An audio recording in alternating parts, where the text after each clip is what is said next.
Friday, the 12th of May.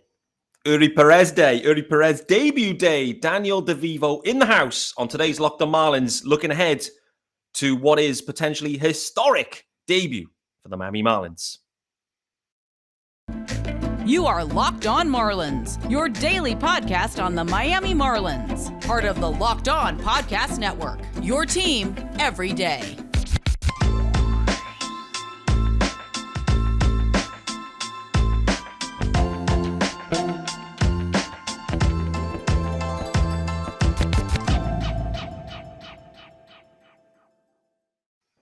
Greetings from England and welcome to Locked On Marlins. This, of course, is your daily Marlins podcast. I'm your host, Peter Pratt. Hit me up, of course, on Twitter at @MiamiMarlins_UK. If you are listening to the pod, hit subscribe. It is your team every day and it is free and available everywhere. This content is daily and free. Amazing. I don't know how Locked On does this. Nevertheless, there is a YouTube channel. Head over there to hit subscribe. We are trending on YouTube. Leave a comment if you are an everydayer. I want to hear from you. In particular, what you are hyped about for today's game, most hyped out. And, not just it's Eury Perez Day, it's what specifically. Drop it in the comments. I want to hear from you guys. Delighted to welcome onto the show Danny DeVivo, the Colombian stud, the Colombian king, Marlins Twitter king in, 2021. May have got the year wrong. Was it 2021? I don't remember. I don't remember the time. I don't remember it. But when in my head, when I think of Eury Perez, I always think of Danny DeVivo. So I had to get him on the show as soon as this news dropped. We messaged each other and said, let's make it happen. Danny, how we doing, brother? Yeah, I'm doing well, man. I'm a happy camper. I also, first of all, my first thing here, main thing is you got it. Your premonition. You wrote it like a week ago. Spoken into Friday, existence. Out of nowhere.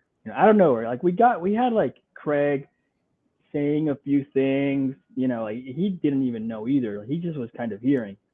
And you were like, I have Eury Perez, Friday, starter, and you got it, man. So let's go. Kudos to you. That's number one. Love it. I mean, that is, I think back to an episode with Craig specifically, you've mentioned him there. I don't know when that was, last year at some point. He says, Pete, You're one in 1 million with your predictions. So there we go. This is my 1 million for the year with that call. It. Yeah, absolutely. First off, let's start with the formalities of this episode. Firstly, we need a pronunciation. A proper pronunciation of Mr. Perez, his first name, because I think that's important. I mispronounce it. Everyone mispronounces it. You know how to say it correctly. Let's put it on the record right now on Locked On Marlins. How do we pronounce Eury Perez's first name? You got it right there. Eury. Say it again for me. Eury. There you go, see. That's what we need. I've been struggling with pronunciations all year with all these Marlins players. So, a lot of Latin names in there. No doubt. Eury Perez. That's definitely. But it's okay. It's the way to say it in English is Eury. It's probably how all his teammates call him too. I'd be surprised if I don't know, Dax Fulton calls him Eury. How you doing? No, it's probably Eury in English, right? Just like I'm Daniel instead of Daniel. I mean, yeah, it's how he's gonna be called now. I mean, it is what it is. But yeah, in Spanish, it is Eury Perez. We have the formalities out of the way, and for me, to be honest, we could probably sign off today from this episode and people go, wow, that Locked On Marlins episode was sensational today. So, but we're not going to do that, guys. We won't. As I've already teased out, when I think of this player, I think of Danny DeVivo, because you said to me on a previous podcast, Fish Across the Pond, what I think is probably in 2019, may be wrong on the date. It's around 2019. I feel like it was pre-pandemic. You said to me, Pete, keep your eyes on this guy in the system. I think he's going to be a star. You were the first guy on him. Do you remember what kind of really caught your eye about Eury Perez at that point? So that class was a really good one. 2019 class. It was, the main guy was Jose Salas, but you also had Ian Lewis, Sanoja, although I didn't have Sanoja. Like, he was just a name at that point. Now he's like really become a prospect. there was another kid called Junior Sanchez, but the top pitcher, at least the top bonus pitcher, was Eury. While Salas was getting like $3 million, Eury was getting 200,000. And when I'm looking at those reports and I'm looking, basically what I'm studying, what I'm looking for is projection, right? Because at that age, 16-year-olds, I mean, that's all we have. Yeah. And so what we had there is we have a tall, lanky kid who looks like he can command his stuff, and is only throwing like in the mid 80s, but is very projectable. So at that point, I was like, okay, let's keep an eye on him. Just caught my eye, but nothing more at that point. To continue the story, around 6 months passed, and I have like my guy in international, everything international is Ben Badler from Baseball America, and he knows everything. And 6 months, I follow him, and he just puts out a tweet or a report that says, "Oh, Eury Perez grew 4 inches, he gained 30 pounds, and he's now throwing in the low 90s. So that's like 7 miles per hour more in 6 months. And he's commanding his stuff. His secondaries are looking good." At that point, I was like, okay, we got something here. I put out a tweet. It's the one I like. If you check out my Twitter account this morning, I kind of did a little Eury ceremony with a tweet. Hey, this tweet was almost 4 years ago, and it was me retweeting that report, that Ben Badler report. And you can see in the comments that we got Ian Smith, also the GOAT, they're putting like, "Oh, so all the boxes are checked." And I was like, yeah, actually, all the boxes are checked for a kid who hasn't even played in the DSL, hasn't even, nothing. It's just he was signed, and now he's in camp, and this is how he looks, because we didn't have eyes on him. We only had reports from scouts. And obviously then the pandemic hit, and he wasn't able to make any sort of debut or anything. It's just what we got. It's what we heard from scouts. And then my guy again is Ben. And so next thing we know, he was being assigned not to the DSL, not to the FCL. He was the youngest player in all of the minor leagues to start the 2021 minor league season in Jupiter, in Low A. And Crazy. That's kind of, when he started as a pro. Mate, I completely forgotten, one of the things that's really standing out about this whole situation and this debut this evening is the fact that it's going to be the youngest Marlins pitcher in the history of the organization. Granted, the history isn't overly long compared to some other organizations. However, there's something to be said for that. He's replacing Jose Fernandez as the previous youngest pitcher ever for the organization. But the one thing that I completely missed out on that is the fact that the COVID year actually kicked into his development as well. So while signed as a 16-year-old dude for $200,000, he basically then couldn't do anything for his first year, really, like comparatively, because of COVID shutting everything down. Like, it kind of makes this story and this progress and this debut in the age even more impressive, I'd say. Like, in kind of baseball years, he's still just turned 19. If you could kind of look at it that way, because, for a year, he wasn't able to carry on competing. I know it's been such a tough impact on loads of the minor league guys. Like, so many of them said how hard it was to miss that whole year of development and then to try and pick things back up in 21. But for Eury Perez, dropped into the, low A in 2021, and literally hasn't looked back since, has he? I mean, he's been absolutely incredible, mate. I mean, the signs have been there that he's going to make his debut in 2023. I would say probably at least during last season, like, we were all looking at this thinking, this is going to come quicker than maybe we expected, I think, right? Yeah, exactly. And by the way, a really quick note, he is the youngest pitcher in Marlins franchise history. Do you know who the youngest position player is? Oh, man. I have no idea. If I'm asking, there's a specific reason. No, there must be a Colombian stud or something. Yeah. Was it? Edgar Renteria, the original kid. What age was he? 19. 19-year-old in 1996, and the next year at 20, he hit the game-winning World Series hit. Incredible. There we go. And that's how I became a Marlins fan. So there you go. Edgar. There you go. Absolutely. Listen, the Marlins are littered with Colombian studs, I guess. I don't know. There's always connections, but I think I'm stunned like that we're in this position. He's only just turned 20 and, getting the call, mate. It is wild. Oh, man. Let's do the first ad, and then I want to talk about what we're looking for tonight's game specifically. Like, what is a good outing for Eury Perez this evening against the Reds? Before we do that, though, guys, as I mentioned, first ad of the day, it's our good friends over at Sorare. And these boys, they now have graphics too. Boom. Graphics are up. Look at those. Looking sweet. And we've been talking about these for a few weeks now, guys. Hopefully you're already playing along. But if you aren't, Sorare, it's a revolutionary fantasy baseball game and marketplace, transforming fans into owners with officially licensed digital cards featuring players across all 30 major league teams.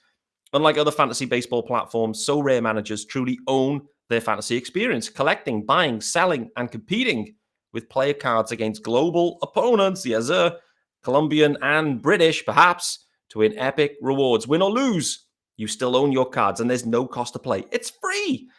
Game weeks happen twice weekly game weeks. Is that the right way of saying it? I don't know. They span 3 or 4 day cycles. At the end of the game week, managers who rank at the top or near top of the leaderboards win a variety of rewards. They can include Sorare scarcity cards, game tickets, merchandise, signed jerseys, and VIP experiences like meeting MLB stars.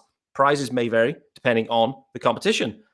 All you have to do, and I've mentioned, it's free to play. Head to sorare.com/lockedon. For those wondering how to spell it, or pronounce it maybe, I don't know, spelling is so as in S-O, and rare as in R-A-R-E. Sorare.com to draft your team of free player cards. Set your lineup and start competing today to win those epic rewards. Again, sorare.com/lockedon to start playing today. All right, let's look ahead to this evening's game. I must say I felt like this was a nice time to make the call, considering the couple of games that are potentially queued up here.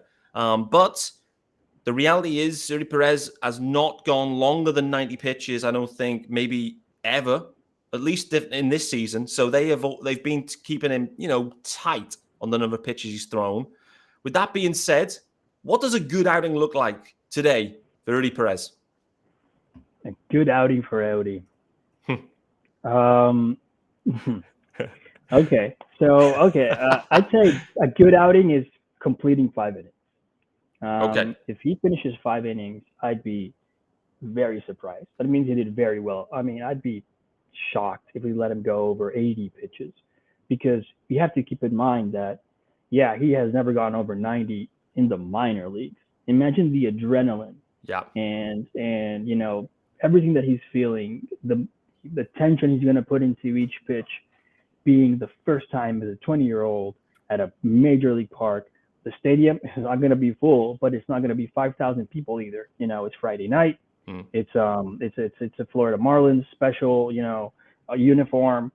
Fortunately, there's also other sports going to be playing at the same time. But 5 innings, if he completes 5 innings and somehow gets a win, that would be amazing. I do expect some jitters, maybe a couple of walks. Hopefully, obviously no more than 1 or 2 runs, but we need to temper those expectations. This is, again, a 20-year-old. So to anyone who doesn't know what to expect stuff and expect polish. Maybe not initially from the first day, because again, the jitters, but what makes Eury incredible is the fact that he has these long limbs, which give him a great advantage, but also he controls them.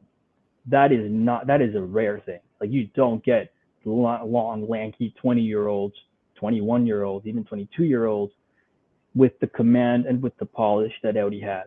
So if you combine that polish with a 99, 98, 97 mile per hour fastball that moves, touches 100, and with the secondaries that he currently has, look out for that changeup. That our pitching development can't give anyone a changeup. Well, Eury's changeup is crazy. It's just up there with the fastball, 70 grade pitch probably. But he also throws a slider that he started throwing a year ago, combines it with a curveball. So start looking at that. Start looking how his command's doing this evening, and you'll find out very quickly if Eury, how he's going to do tonight. But that's what he's projected to do again tonight. Maybe a weird one, jittery, but man, I mean, he has excelled with every challenge that he has been given. So while you do temper your expectations, be excited, because this kid really is a phenom. Yeah, no doubt, mate. I have to call it out right now, put it on the record. I really struggle to temper expectations. It's something that I definitely struggle with. But I like that. I like that mindset, and the things you've called out, I think, are completely accurate. He's going to be hyped. He's going to be a touch jittery. I do, clearly this Sandy Alcantara relationship, I think, is something that is going to be so valuable for him, and being able to lean into Sandy, understand how he prepares to give himself the best opportunity to succeed on the mound come game time, and I think that's going to be so important for him. Interested to see the crowd, like you mentioned. It's a little bit unfortunate maybe, because the Heat are in town and the Heat are playing almost at exactly the same time, give or take. So there's probably taken a little bit of attention away, naturally, because it's a big postseason game, which makes sense. But I am intrigued. I'm intrigued to see, is there the Perez bump, let's say. But even so, I think 5 innings of work would be seen as a success. What did you see in spring, mate? Because I must say, it's probably the first time I've really fully watched him pitch. And it was clear. The talent was absolutely clear. The little mistakes appeared at times towards the back end, maybe as he started to tire, I think, maybe in the kind of back end of those games. But overall, I thought in spring he looked as expected. From your perspective, mate, having seen a touch more, was that an accurate representation of Eury Perez at this point, or was it kind of like the spring jitters? I mean, if you speak to Johnny Cueto, he'd say never look at spring numbers. So, we always have to take spring with a pinch of salt. Was it the real Eury Perez, or is there, something different there than we'd expect to see today? I saw some rust. He was starting his season. So his control, his command wasn't there just yet. And of course, you're pitching to major leaguers. Mistakes hurt more than when you pitch to, AA or high A guys. So that's what I saw. Just a little control, a little bit of control issues. And he showed those control issues a little bit more the second start of the season. But after that, he was just like no looking back. The next 4, I think it was the next 4 starts, like 3 earned runs, like, I don't know, 30 Ks and 20. And I mean, it's crazy. And that's why they brought him up. I honestly believe that the Marlins front office thinks that he's their best chance of winning right now. Yeah. Like, even if he's not going to go 6 innings, which is going to tax the bullpen, I don't think this is just for show. Like, I do believe that he is their best chance at winning right now.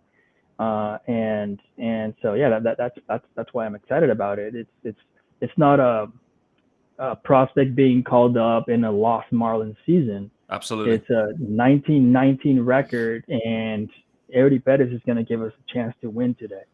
Combine that with our solid bullpen this year, and we really do have a chance. So yeah, that's what I saw at the beginning of the season. Some jitters with rust, but the stuff was there, and it was so exciting to see. Yeah, no doubt. I think you make a great point there too around.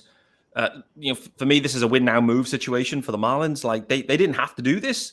It's not like Brian Hoeing is hurt or one of the other guys was hurt. Like, they gave Hoeing a bit of a go. They've moved him into the pen. Maybe that's the best spot for him. I don't know. But this wasn't like out of necessity. Like, you have to call him up. They've looked around and thought, this is win now move. Let's get him up. Let's roll, which I think is really encouraging to see, I must say. The other thing as well you've lent on there is, okay, he's not going to be giving maybe the ultra length that maybe a Sandy Alcantara could provide and does provide. The beauty is the way they've scheduled this is Sandy goes tomorrow.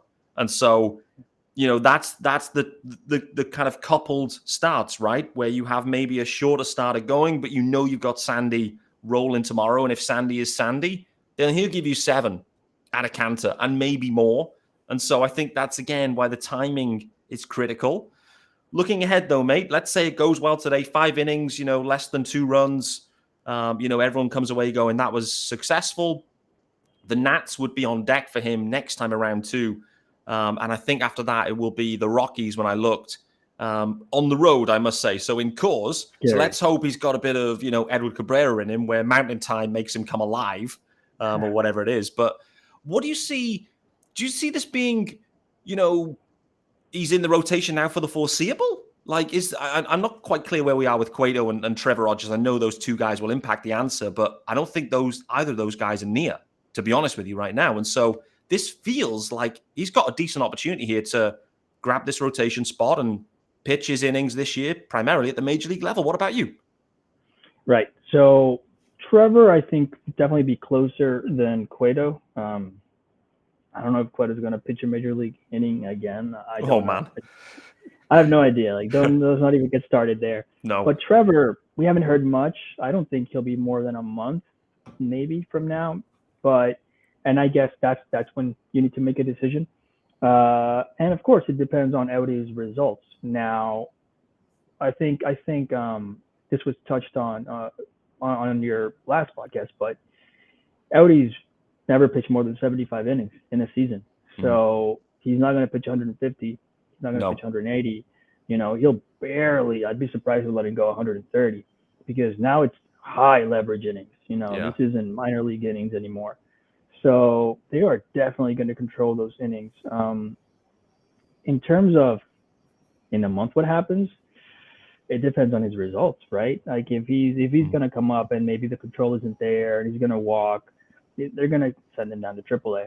But I do believe that if he really starts just killing it like Jose Fernandez did when he came up in 2013, they give him a shot. Jose Fernandez gave AA and AAA.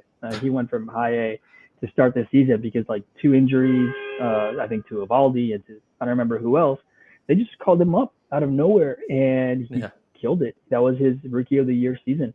He never looked back. And so, if he does that, then of course, the Marlins are in it. They'll protect him at the end and shut him down if they need to shut him down. But if he really is providing 5 quality innings every time he's out, then they have to keep him up. Yeah, exactly. You're right on the results, mate. And the other thing that kind of factors into this too is, the guys that are in the rotation right now, and includes, I've already mentioned him, but Edward Cabrera, boy, oh boy, it's been up and down for Eddie this season, which has been a bit of a surprise in some ways. Some people are almost suggesting that, does he need to go down to AAA to work out some stuff? Like the command just hasn't been there pretty much all year. It's interesting to see what they do with that more generally. Don't think we've got time to dig into it because we are running long. But go on, Danny. The ironic thing about that is that the first 3 innings of the last game were the best we've seen him this year. 100%. Those first 3, it's like 30 pitches, striking out, ground balls. It was amazing. That's exactly what we want to see. And then the 4th inning, everything went to hit the fan.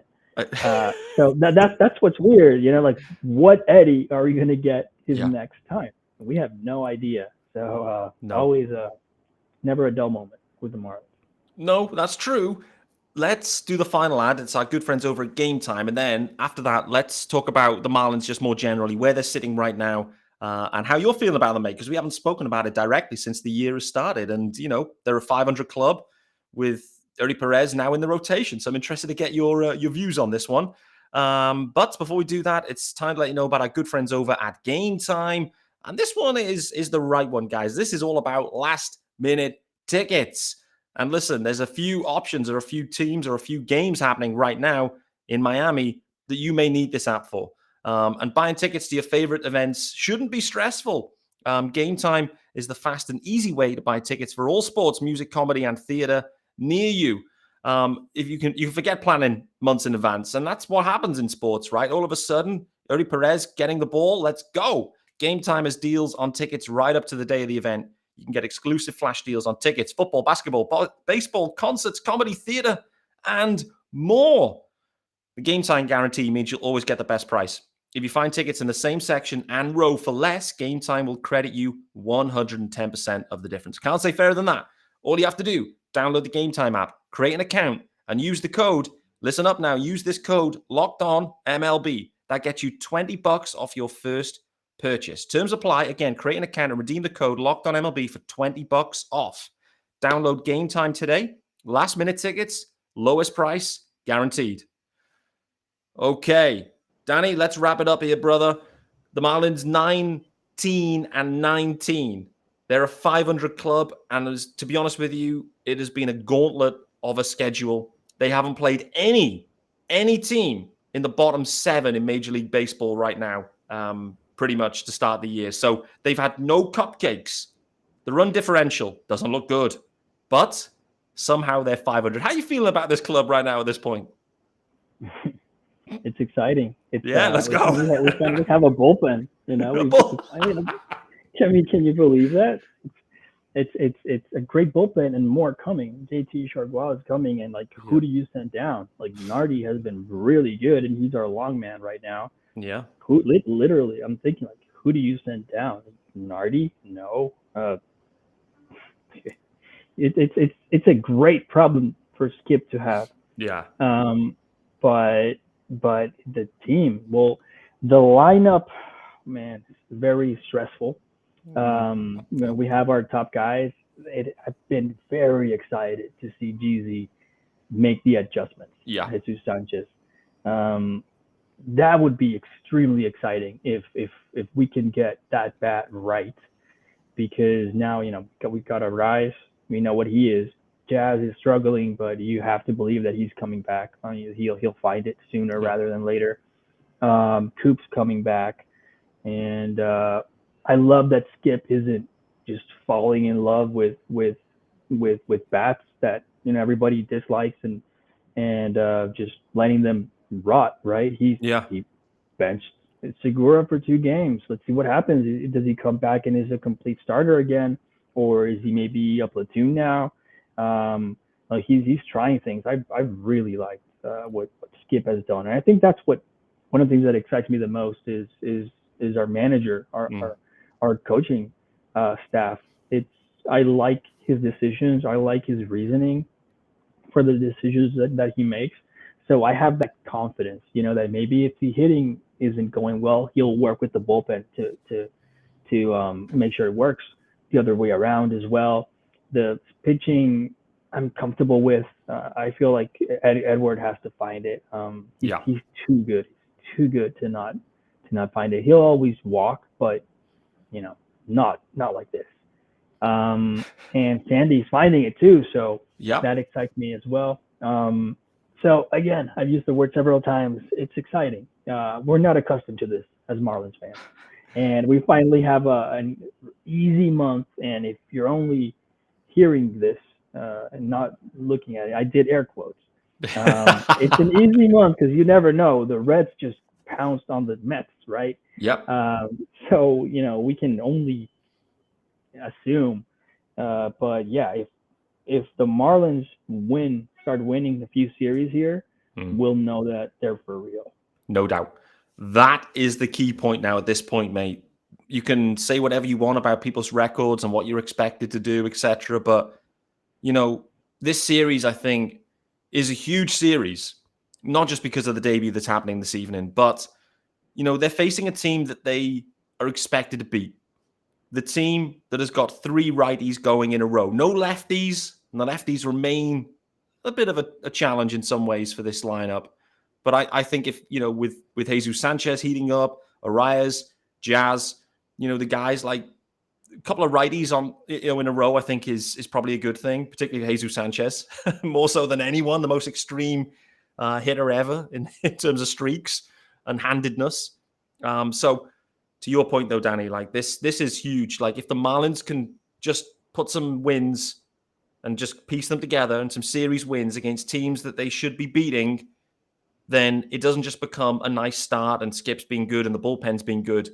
You all of a sudden start to sit back and think the Marlins could be for real this year in 2023. They could be. It's still clear they need a stick or two, I think, and they'll look to add. And Kim's showing right now she's not afraid to add by promoting.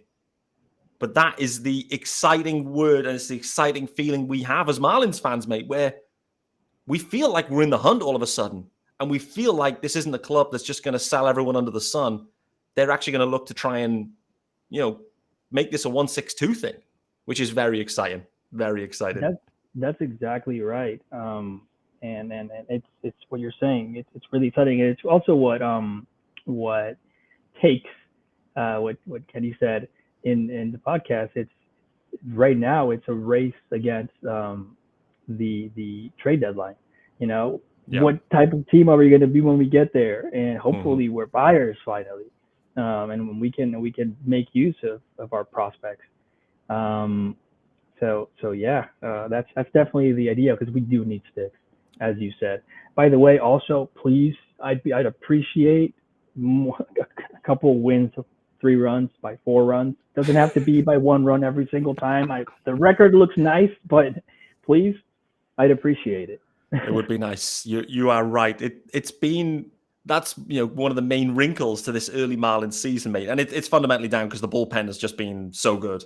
And they can actually, any lead you give them, they're able to hold on pretty much. It's been like the odd wobble or two, mate. But yeah, 12-0 in 1-run games thus far is literally historic. And you start to get a bit concerned that your luck may turn in those situations and what may happen then. Who knows?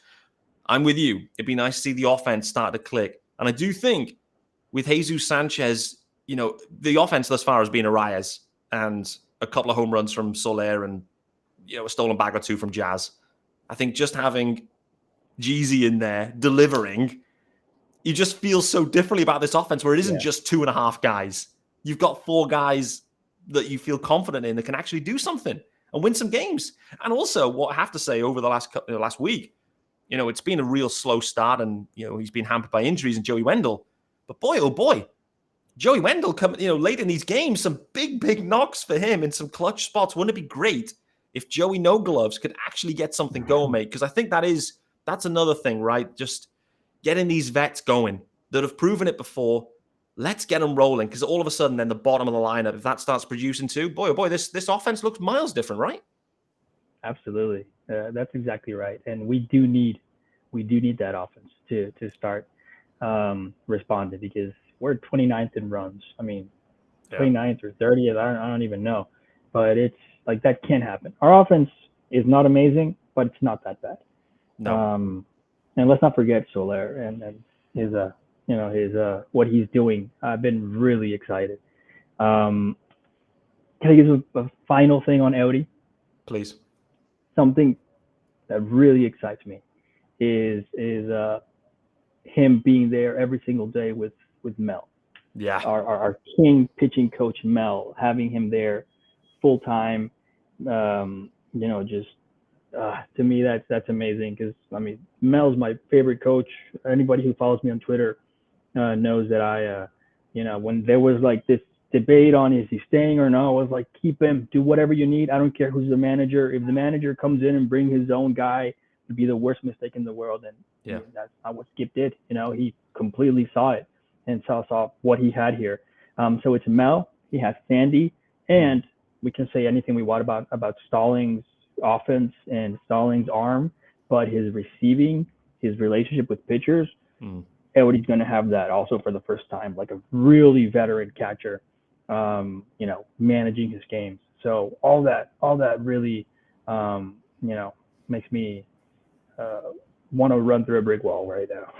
No doubt, mate. I've just revised my projections upwards. I think he goes 7 shutout today, and the Marlins cruise it and win by more than 1 run. That's how excited I'm getting out right now. Let's do it. Let's go. Danny, that has been a glorious conversation and one that I am delighted we've had for certain. Thanks for everyone for joining us and making Locked On Marlins your first listen of the day. If you want to follow Danny on Twitter, do so. It's at Daniel DeVivo on Twitter. So hit him up there. And do go back and check out some of his old tweets. You will see he has always been on the Eury Perez hype train, and we have all just followed along. Let's hope for a big weekend for the Marlins. Let's hope for a big weekend for Miami sports and Florida sports, to be honest with you. There's some big games coming up here across all different sports. Let's hope it's a really fun one and everyone just gets fully on board with the Marlins hype train as well. Guys, as you know, there won't be a Locked On Marlins on Saturday or Sunday unless there is major news. And if there is major news, an emergency podcast will be delivered. But if not, we'll see you on Monday. See you then.